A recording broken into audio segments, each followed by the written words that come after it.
What are we? Okay. I don't know. Hey guys, today we're gonna make a video about our story part 2.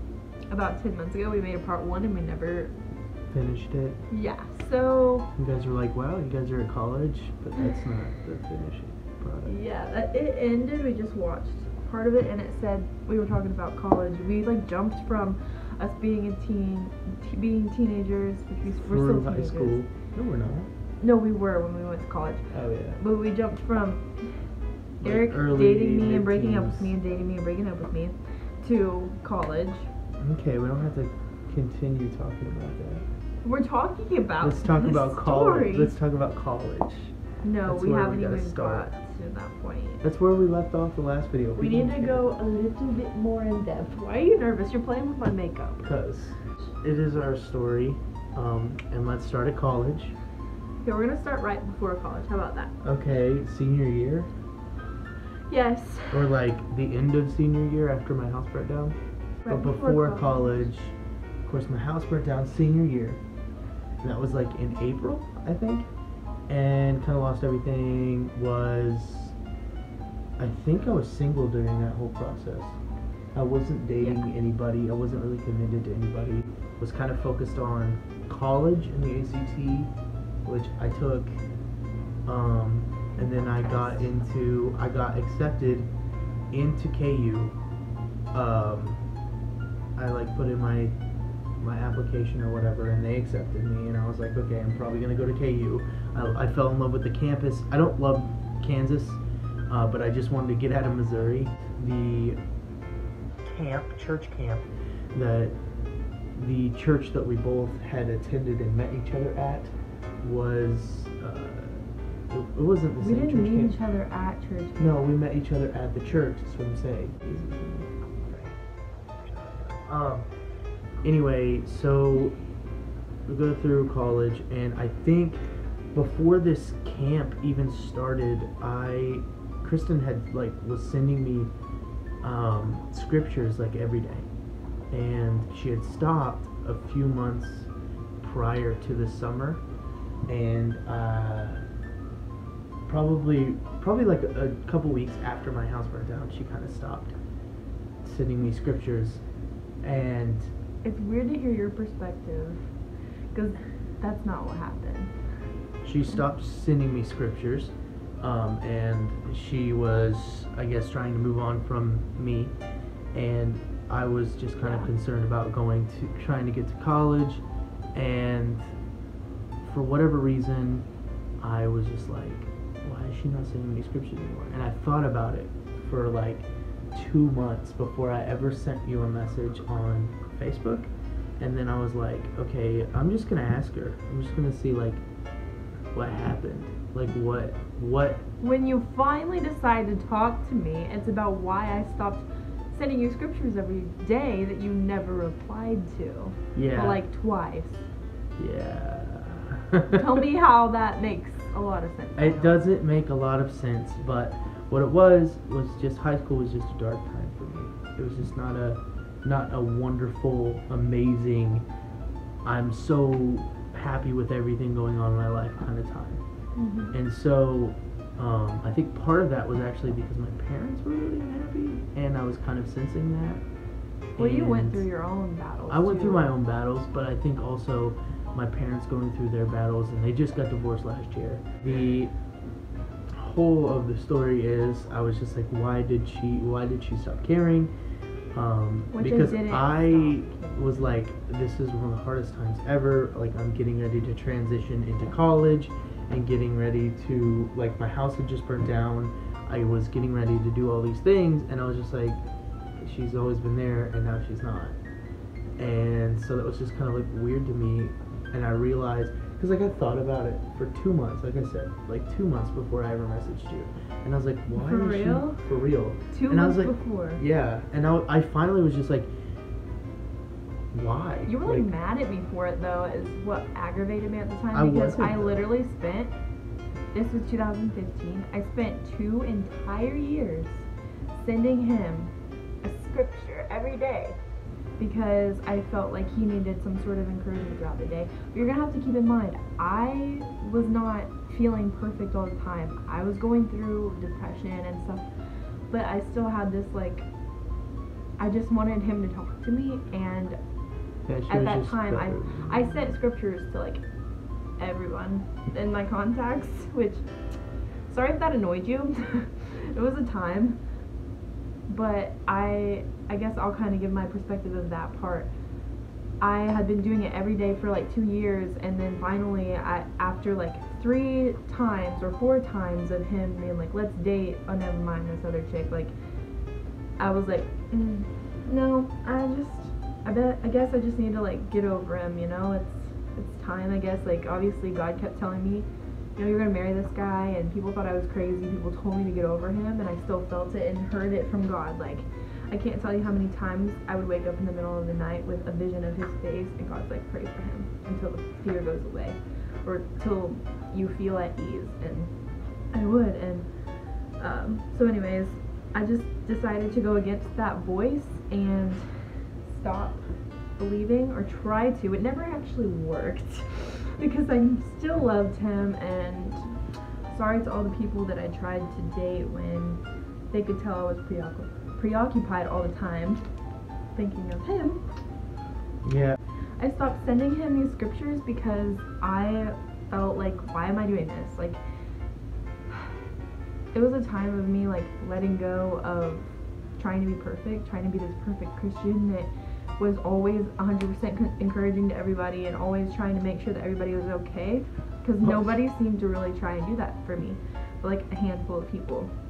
And so I was like, in that depressive state, I'm like, whatever, and I just stopped. And this was actually before your house burnt down that I stopped sending these scriptures. It was probably like a couple months before. Yeah. And then his house burnt down, and I was like, oh my gosh. And I was thinking, because I ended up giving him this, like, journal at one point that had, like, messages to him that I didn't think he read. It was like, oh, well, that journal was burnt in a fire, and guess this means this is over then. So, and then one day he texts me and was like, I don't even exactly remember what you said, but you were, like, basically saying, like, why did you stop caring? Like, why are you liking this other person? Like, all this stuff. And I was like, infuriated. Yeah, as well as I was excited that you texted me, and I was even angrier that I was excited about it. You're like, why am I excited? Like, I feel like he played me. And like, the whole thing is, like, I was into her the whole time. And I had no freaking idea, because he didn't show it very often. I didn't, because I felt like I was ruining her life. I felt like I felt like I wasn't good enough for her, so I was like, I'm not going to try to get with her. And she is visibly salty right now. You can see that on her face. That's just my permanent facial structure. No, you're visibly salty right now. Because, like, obviously I didn't feel good enough for you. But low self-esteem. But like, whenever you have someone who sends you scriptures every day, I know, like, I was a little intense. You're like, this person is like a better, like, Christian than me, and that's intimidating. And so it was just like at the point where I was like when she stopped, I was like, okay. You thought your self-worth was even worse because I stopped. Yeah, and I was like, okay, I've got to, like, either get some closure or take my shot.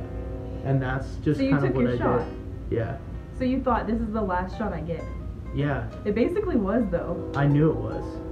And that's why you were like, I can't mess around anymore. I knew that once you had stopped talking to me for so long, and I thought about it, and I was like, why do I keep thinking about it? Like, what is going on? I kept trying to tell myself that I was not in love with her, and that she, like, it was just like a summer kind of like church camp fling.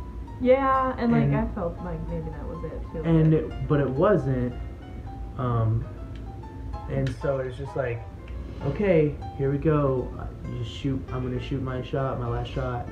And coincidentally, I was actually just going, like, whenever I went to go shoot you the message, I was like, I don't know if I can do this. Like, I don't know if I can shoot the shot. So I was like, I'm just gonna be like why did you stop caring? Like, I'm just gonna start with the and it literally made me so angry, and the conversation did not end well. No, it didn't. It didn't end well. So you probably thought that you misfired. Yeah, but thankfully I didn't, because I had another bullet in the chamber. And I just... Do you remember how spicy our conversation was when you said that to me? I do, yeah. Because I finally grew a backbone, and I was like, whoa, whoa, whoa. When did I stop caring, or why did I stop caring?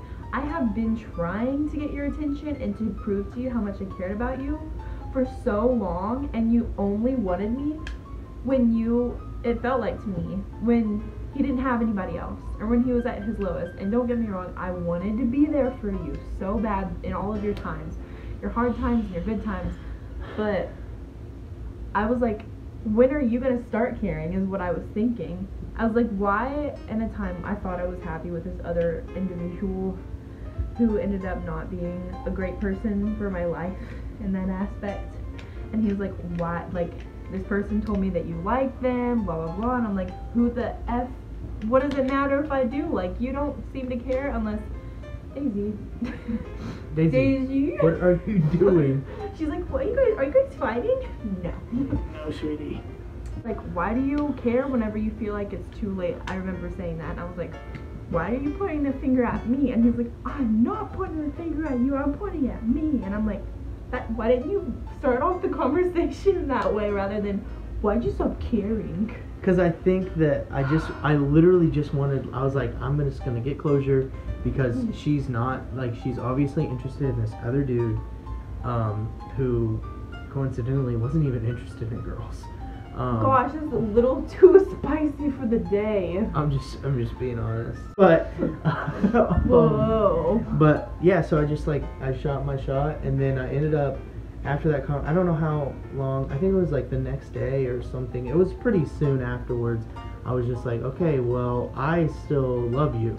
And then you were like, well, I still love you too. And I was like, yes, okay. That was when it was freaking over for me. I was like, every time he freaking says that, I melt into a puddle of love. Well, and he just drinks it up and then spits me back out whenever he wants. That's what I was thinking the whole entire time.